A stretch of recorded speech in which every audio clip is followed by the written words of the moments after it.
नमस्कार, पाहुयात आजच्या ठळक घडामोडी। आद्य क्रांतीवीर उमाजी नाईक पुण्यतिथी निमित्त मायणी येथे रक्तदान शिबिर।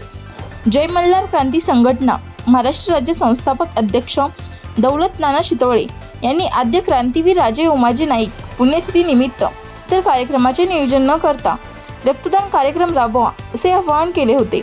या कार्यक्रमानिमित्त मायणी येथे जय मल्हार क्रांती संघटनेचे खटाव तालुका अध्यक्ष नाथासू बुधावले यांनी रक्तदान शिबिर सिद्धनाथ मंदिर येथे आयोजन केले।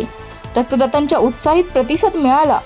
चितळे गावचे सरपंच सतीश भिसे यांनी सहभाग घेऊन रक्तदान केले। या प्रसंगी मायणी गावचे उपसरपंच दादासू कचरे सर, पोलीस पाटील प्रशांत कोळी, मायणी परिसर पत्रकार संघाचे अध्यक्ष दत्ता कोळी, सर्व पत्रकार, सामाजिक कार्यकर्ते, महेश जाधव सर, सदस्य प्रतिनिधी विनोद पवार, सागर पाटोळे, सचिन माने, शिवसेना शहर प्रमुख मायणी व अध्यक्ष Shri Manjunath school of nursing Vaduj आदी सर्व समाज बांधव संघटनेचे पदाधिकारी कार्यकर्ते यांनी उपस्थिती दाखवली। धन्यवाद।